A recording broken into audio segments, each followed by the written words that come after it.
Hey guys and girls, and welcome back to my YouTube channel. I'm Day, and today I'm gonna deep dive into 6 Sofia Isella songs. Out in the Garden, Numbers 31:17 to 18, Man-Made, I Can Be Your Mother, Josephine, and last but not least, Everybody Supports Women. If you are curious about some particular song, then here are the timestamps and you can just skip to that particular moment. But before that, I have to say that obviously I'm not gonna deep dive into what Sofia Isella is, her birthplace, what she was born, when she was born, and all that kind of facts. I'm not gonna deep dive into that. I'm not a fan account, if you thought. So I'm gonna deep dive into the lyrics. I will try to understand them on a much deeper level, or just genuinely talk about that and about fan theory, something like that. What I think about some particular song. This whole video is about my opinion, so it's also not gonna be maybe the most precise video, but I just really want to talk about few of those songs, because Sofia Isella is really the artist of our generation, even though she is not the most famous yet. But I think that Sofia Isella is really very important artist for our future, because the way that how openly she talks about emotions, feelings, religion, sex, everything like that, that's on completely another level, and we are definitely gonna achieve something just from that. So without any further ado, let's get into the video. So starting with our first Pray, Out in the Garden. Obviously this song is based on Bible, on Samuel's story, if you maybe know about that or have you read about that a little bit. Even though in Samuel the main character is Samuel, as you could guess, aka Hannah's son, in this song we are talking more about Hannah, about her decisions and everything that she has made. Hannah's on her knees, but for all the holy reasons divine, she's talking to nothing, but she is normal and fine. To be honest, the way that this is the first also song of Something Is a Shell album, well EP, is insane. Obviously throughout her whole discography we've talked a lot about sex and that women unfortunately are being used as sex toys. But here we can immediately see that whatever she's gonna talk about in this song is not about that. We are going to talk about religion, because even though Hannah is on her knees talking to no one, seems a little bit like paranoia or, well, a little bit like insomnia, she is normal. Your words is based on the virginity and the good. I think Sofia Isella here is kinda touching back on all the sex metaphors and everything like that, because obviously women are being judged because not of how much they've done, because of how much they suffered, but just on virginity, if you are still good enough to be used and all the actions that you made. And it obviously also references on the further bridge in the song where women are not defending each other, but they are burning each other as witches, obviously, because they just need to defend themselves. And you don't even notice the bullet you're putting in your food. I think that is also a very nice way to say that women and overall I would say society needs to protect each other and not so much just try and pretend they are all okay. We need to actually see what we are doing to each other. We need to help each other, and I think that's a very nice way to start this song, because in the Bible, Hannah is a person who is like very desperate. She prays to God and asks like literal for a child, and at the end of the day she says that I will literally just sacrifice my own child, my firstborn child, if you will give me an opportunity to give birth. She has 3 children at the end of the day, one of which is obviously Samuel, which she sacrifices, and Samuel spends his whole life in the name of a god. I'm surrounded by negative light. She hasn't seen anything stronger. She'll call her desire the nemesis and pray a little longer. We can see all the Sophia's also opinion, like her reflection that she says something negative light. You don't need to be smart to figure that out, what she means by that. And here I just can't see Sophia literally just reading this whole story and just understanding that everything that's going on here is actually not as divine as it could be. Because maybe from the first lines we could see that Sophia maybe saw that this song could be more about like sex again or something like that. But at the end of the day, she understands that much bigger issue is religion. She hasn't seen anything stronger. She'll call her desire the nemesis and pray a little longer of how driven Hannah is by religion that she will even sacrifice her own child, which is obviously insane. I'll meet you out in the garden, dressed like the devil, like a lemon's been sharpened. If you puncture me, I won't leak. Something isn't right, isn't human about me. So firstly, we can see the title of the song in the chorus, out in the garden, which is obviously something like positive. Like first thing that comes for me into mind when I hear garden is like flowers, it's like romance, something like that. But here we can see literally that out in the garden there's a devil, like a lamb that's been sharpened. Obviously lamb is something like innocent as well in many stories, but here it's sharpened, something unreal. And if you puncture me, I won't leak. Something is right, isn't human about me. So she understands that the fact that she can talk to God and that hurt her is something like unreal. And then we can literally see lyrics again. It's happening again. Sophia is all talking about like centuries that have been passing throughout, that maybe she still reflected on something. For example, there been so many more situations like that. It has happened again. It's happening again. People are again obsessed even nowadays about religion. People don't see how many things have been crucial and how much just pain and suffering was there lingering around like from century to century. You know, Hannah, I wanna begin by saying this, that there's a small part of me that's envious that you full-heartedly believe someone is always there, that will always love you, and there's a plan for you out there. How beautiful it must feel to be so sure. I don't know anything, Hannah, I don't know anything anymore, but how pretty to be praying to nothing that gorgeous, pure sugar you swallow like it's something. I feel like humanity is very powerful because we doubt so many things. We doubt our dreams, we doubt ourselves, we doubt other people, and even so sometimes maybe it's depressing, but at the same time it's very powerful that we understand where the danger is.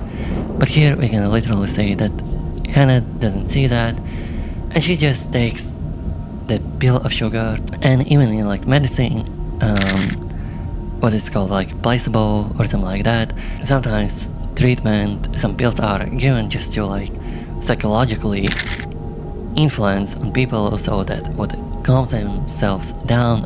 And here her own desire is kind of that pill of sugar that she swallows again and again. I'll meet you out in the garden, dressed like the enemy, nude and hardened. If you kill me, I won't blink. Something is a shell, something's hollow about me. What's insane is that we literally say EP name in this, something is a shell. And also like I was thinking like, the whole album EP is not about religion, it's not about Hannah, it's not about judging people, because we also see like Evergreen soldier on this EP. So I've been thinking about like kind of layer of this.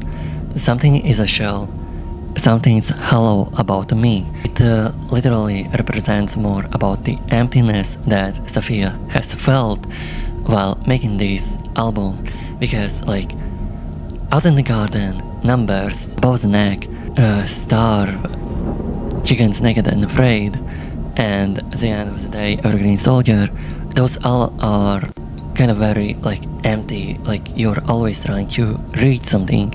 Kind of exhausted just from bringing that thought about religion. I think that's what kind of she tries to tell about this EP, that there are many topics that she is maybe just curious still about, that she still wants to think about. She shows like the demonic parts of religion, she shows also the beautiful parts of religion, so she is not like making a conclusion with this EP. And then we see, oh, and you see, you got it. Nothing gets past you, nothing gets lost. Nothing is past you, nothing is lost. Who is you, firstly? That's an interesting line. We can interpret that it's about a listener, that we are trying to like deep dive now and understand the whole song. Maybe it's about Hannah, maybe it's about Sophia, maybe she talks about she sees like the centuries passing by and how it's all reflecting and all happening again. But to be honest, I have no idea what this really is about. I have no particular like saying about what this could be. So let's go to the breakdown.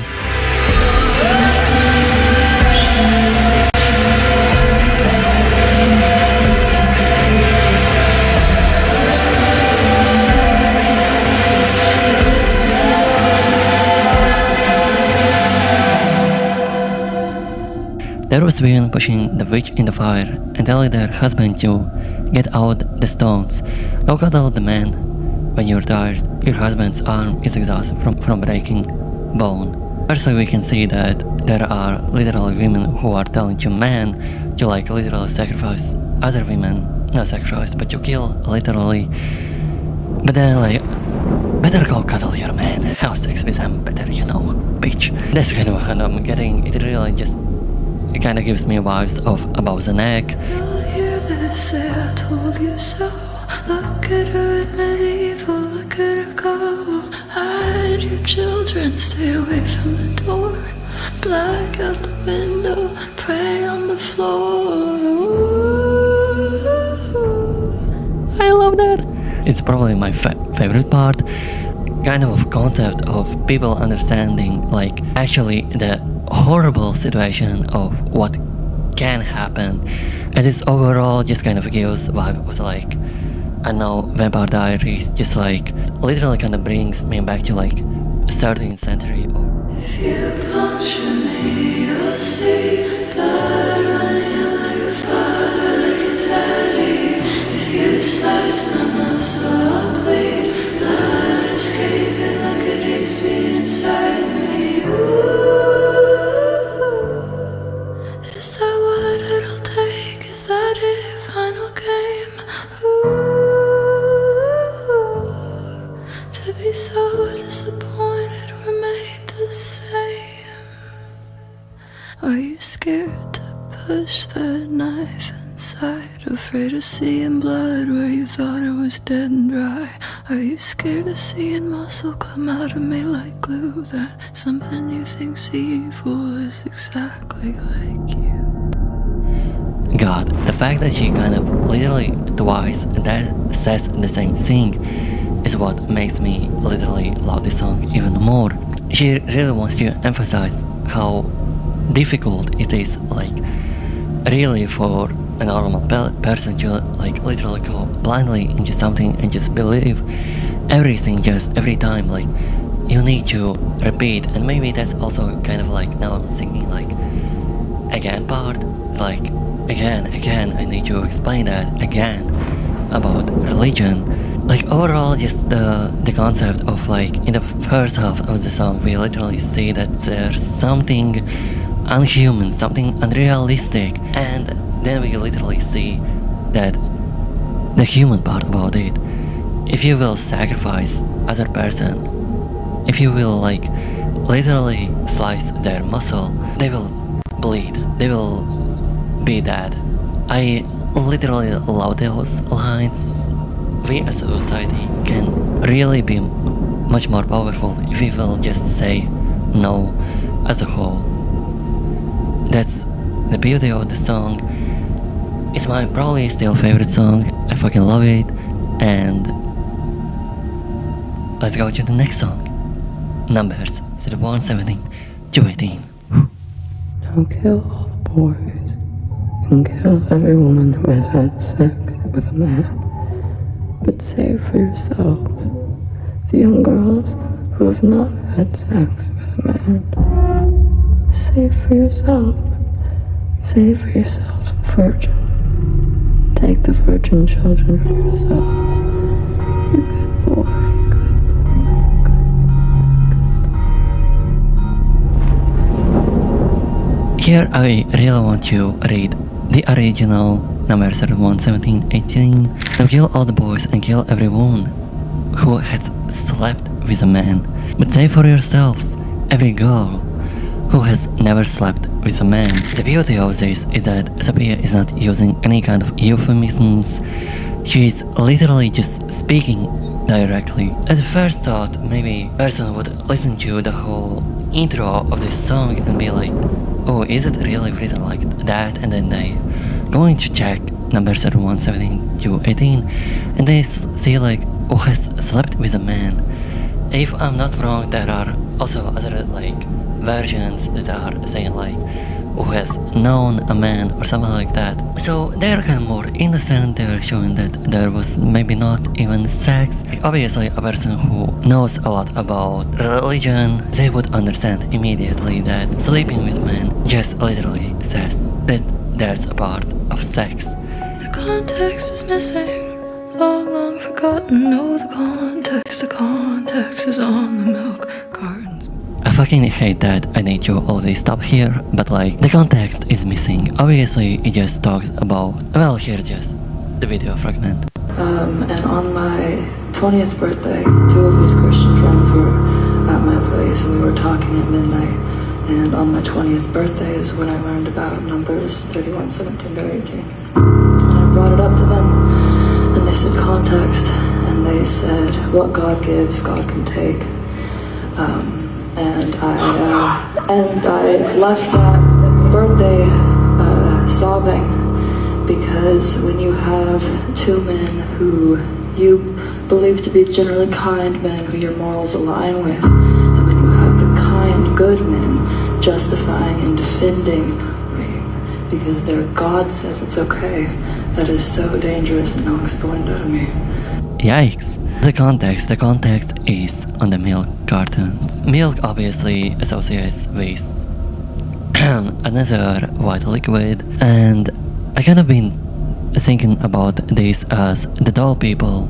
She literally talks about like there's milk in the doll people, so that's your context. So that's kind of the main idea that I'm getting from this lyric.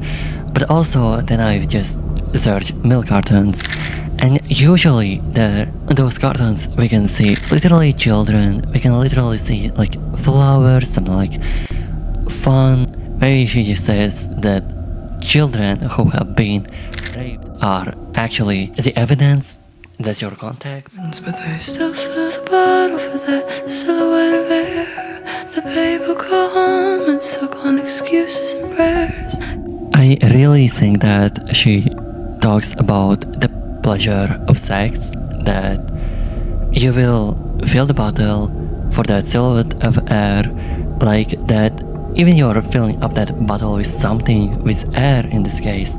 We all understand that at the end of the day, the bottle will be empty. The same comes with after like just few hours when we'll all be like, I need more. I need to fill that bottle again with some fresh air. Other interpretation, literally we see the aspect of religion. The children, the babe, will literally go home and be like, I'm sorry that I'm at fault. Obviously, like, children usually don't really commit some crimes, maybe just in the rare occasions. But here we can literally see the babe will grow. Like, the children is literally like beaten up, like used, whatever you want to say. I'm sorry that I couldn't like defend myself. I'm sorry that I'm causing like literally problems. I feel like that's kind of the metaphor for all of this, that even young girls are being used, and that we can hear in the intro. Context, there's context to the slaughter. There is love and good reason. God's quotations kill a daughter.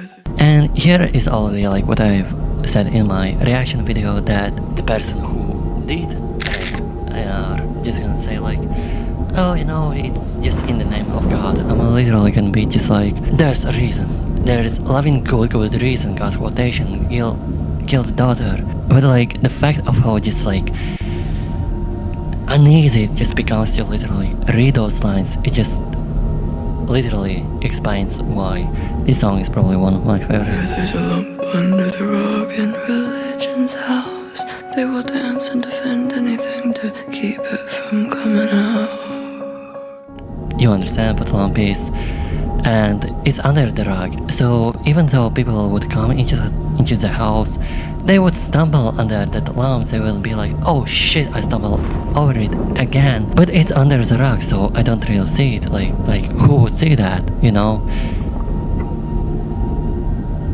They will dance and defend anything to keep it from coming out. They will dance around that, like they will literally waltz around that, do anything to defend that rug. I love that metaphor. But to use that as excuse for slaughter is wild. There's a whore next door, she's your reward. Oh, what could you want that's more? Before death I heard her say something. I'm biting into an apple and I'm afraid of nothing. And honestly, I feel like this is kinda paraphrasing of what has happened in the intro. There's a whore next door, she's your reward. So basically like, kill everyone who had sex with a man, but save for yourselves the young virgins. But at the same time, what could you want? Could you want that's more? So that's kinda contradicting with what the Bible says. Because even though she's a whore, like you can use her as much as you want. Maybe pay like $5 and be just like, good, your day's done. But still, at the end of the day, people will just literally kind of go back to that and be like, oh, but that's a God's quotation, like I could do that. There's nothing bad with that, right? Fuck you. And here they come with their bullets made of Jesus, the muscle of God that will surely defeat us. The bigger question that's presenting is, what kind of God are you defending? The love of a parent that, if you deny that, parent will send you straight down and watch your muscle fry. Once again, we can see that religion is being used as an excuse. But at the same time, we see that Sofia here is not trying to like, she is not asking if a God exists, she's asking, what kind of God are you defending? That even if you will kind of make one mistake, the lovely parent that everyone defends so fucking much will literally just send you down straight to hell just because he can. If God loves everyone equally, how can one be in hell and one can be in paradise? Is it really true love?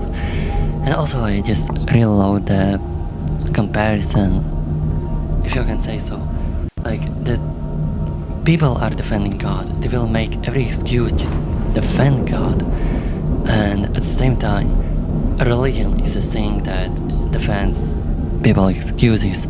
So it's kind of just a little cycle. Send you straight down and watch your muscle fry. They will not stop singing and defending that song.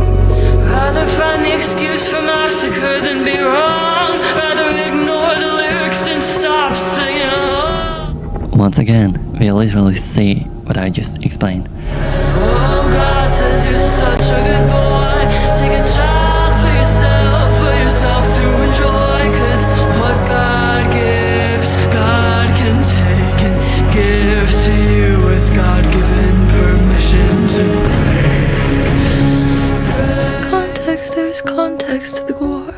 Relax your furrowed brow, for the rape was blessed by the Lord. There's no need for concern, there is no need for a fight. The drug of God's permission will help you sleep. Sleep. Sleep at night.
structure is very important for me because we literally see in the bridge God says that you're such a good boy, take a child for yourself to enjoy. So sex again. And then verse 3, context, there's context to the gore. Relax your furrowed brow, for the rape was blessed by the Lord. So there's kind of an excuse for everything that has happened. And then we go into the chorus again, and then post-chorus where she really emphasizes that she's not afraid and she doesn't give a fuck about the context. And finally, women are ghosts, they are sheets, they're compliant. God made their voices and amended their silence. Oh, isn't it strange, the morality of God? Caterers use wands that control. How strange, how odd. Oh, you good fucking joy boy. Take a child, take one, take two, take another. Your reward for obeying is kids and plunder. Cause what God gives, God can take, and give to you is God-given permission to break. It's just so correct for Sophia to literally ask about the morality of God. If that's normal, if like for many centuries, like women been obeying literally men, they were doing everything that they wanted. And then there's also like religion that would tell even more to women what to do. So what's the point? Where's the equality? If God literally allows everyone equally, then why does one gender is being literally in hell while the other gender is in paradise, praised by the Lord himself? And also what I really like is, are you good fucking joy of a boy? Overall, throughout the whole song, she says literally like the word good 35 times, not including the intro, it is 31 time. So she literally just like kind of makes it ironic, just like you're a fucking good boy. Like everyone probably understands that, but I just really like that. I want to emphasize that. Then let's go into the next song, Man-Made. Talking about Man-Made, here I would say that this song overall, I will probably not stay on this song for very long, but I just really like the concept of Man-Made and then Chicken's Naked and Afraid relation. In Man-Made, we literally can see Sofia Isella not like saying that all men are dumb, all men are useless, there's no point in them, or something like that. Obviously, she's not saying that. But she's trying to say that not only women, but also men in society have so many stereotypes of what each gender must be like. And so here we see literally perfect example of what like cruelty is like, because men should always be like non-emotional, always like powerful, always know what they want to do. But at the same time, men who would listen to this song, they would immediately just get offended by this song. Talks about this whole issue from such a perspective that I feel like many people on the first listening would be like, oh yeah, some men are really dumb. What'll make me a man? He has the man maker. He stands like a boulder made of rice paper. So that man is not trying to actually learn something. He will just try to be someone else just because he sees that every other man is the same way structured, the same way built. He stands like boulder made of rice paper. He knows what he needs to be. Human being, he still has emotions and feelings and everything like that. So rice paper, there's a thin layer between like actually understanding what you need and understanding of what society needs from you. Those are completely different things. By the first verse, I feel like you literally understand the whole song, and later on it just kind of goes into like literally the metaphor, the vision of a war, of like battlefield. At least that's what comes into my mind. Death. Oh man, you got your guns and grenades. The kids are dead, the women are afraid, the boys are down there cheering in the crowd. Man, oh, aren't you proud?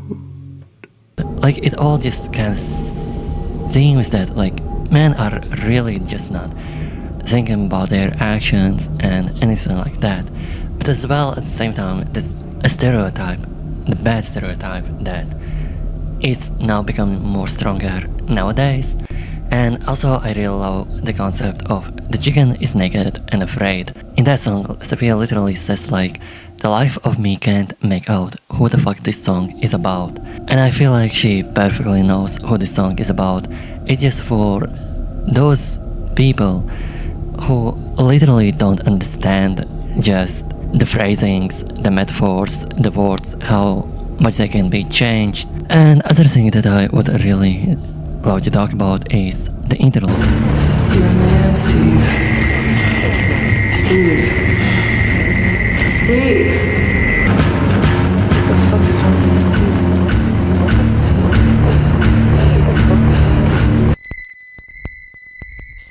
Love this so much because firstly, the word itself, Steve, means victory. So if we would put the word victory instead of Steve, what the fuck is wrong with victory? And later on we can also see like you begged for power and power responded, you got the worst thing of all, everything you fucking wanted, the boys are down, they're cheering in the ground, man oh man, aren't you proud? And here you just start to kind of realizing after like many years, maybe even at the end of your life, that you were not trying to be different, you were literally the same. And also here I could probably mention like crowd caffeine, all of you know made us dumb, because everyone, even in digital platforms, are trying to be equal. Everyone's trying to like, I don't know, like post now only on TikTok, not that much on YouTube, because it's like better, you can show better sides of yourself much quicker on TikTok, and many more people will see you, and it's probably easier to get even audience on here, and yada yada. Just because it's easier to follow trends, it's easy to just be always here somewhere. Like people will know about you, people will like, oh, that girl, that boy, they are recording this type of content, and you're just like, okay. But once they disappear from your page, you just kind of forget about them. Why? Because pretty much, even though the quality maybe was better than other TikTokers that were making the same kind of stuff, there still was just so much of repetitiveness that at some point you're just literally like questioning like, who is actually the person who you should look at and take the best qualities from. Not saying obviously that I'm kind of better than anyone else. There's still kind of bridge between literally one side of not understanding that you do copy someone, that you are just literally in the same river as hundreds of other people, and then other side who understands what they are following, but at the same time as they make this about them, they show their perspective. And I think that's why this song is very powerful, because even though it's mainly is talking about men, but you still can see even like womanhood in that. You can talk about technologies, AI. Like this song overall is just so good, just as a one simple metaphor, and I really love that. But yeah, going to the next one, I Can Be Your Mother. Oh my fucking god, this song is literally like insane. Every time I feel like literally this song I'm listening like for the first time, which is how insane it is. The pulse of sleep is sucking at my eyes. I'm nursing it like a baby while it sucks me dry. And I'm staying up, talking to a phone like God and like a mother. There is never respect. Immediately you're like questioning what the fuck this is, and just the more you get into this song, the more contradicting it is with its own self, the more layers you can just develop, and the more you can just even continue to try and understand this kind of a never-ending song. So just from the first verse, I'm sinking my hands into the piano like mud. I'm hoping and praying that I get stopped. I'm I'm staying up, talking to a phone like God. I'm resisting the trip while I'm falling in love. So in the first half of the verse, we literally can see like exhaustion. Sofia Isella basically not being capable of getting it all at once. Like her own desire is something that exhausts her. Like she still like sinks her hands into the piano. There are kind of two personas of Sofia Isella, I would almost say. One that kind of constantly chooses like what would be the most correct thing, what would be like better for her own health, and then other Sofia Isella's persona that constantly tries to like capture all the feelings, capture what she thinks, what she wants, and just maybe at some point even like break her personality just because of how much she analyzes everything that's being said. What we could already see like in numbers 31, 17 to 18. Just because of like 2 sentences, she wrote a fucking whole song.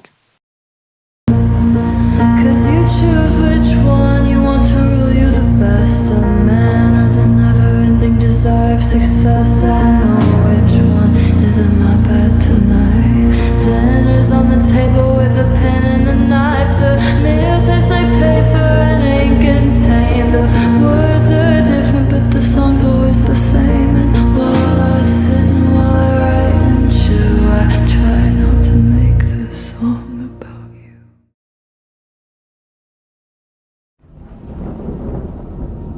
Kinda, I would say that literally says that what I just said is correct. Sofia has those kind of 2 personalities that are always like choosing between like desire of her like wanting to maybe just like, I don't know, chill in the bed and do nothing sometimes, or success. She's choosing pen and a knife, that meal that tastes like paper and ink and pain.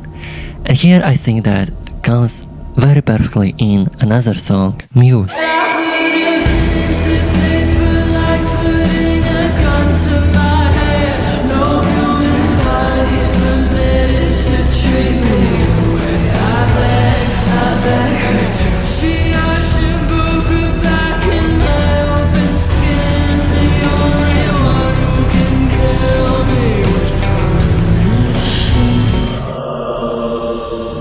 It's just kind of her, like the second persona that literally would give everything just to continue releasing music, writing lyrics, as she says herself, like continue having this orgasm and these words, just to hear her own muse in a song. Have you ever heard a song like that? I doubt that.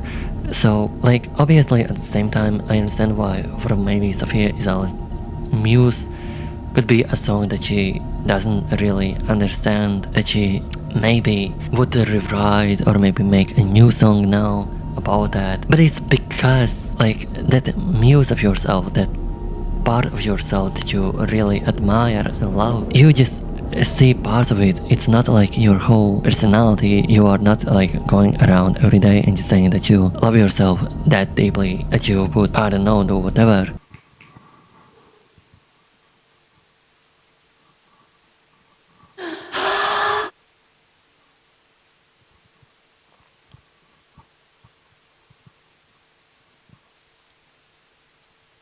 Josephine.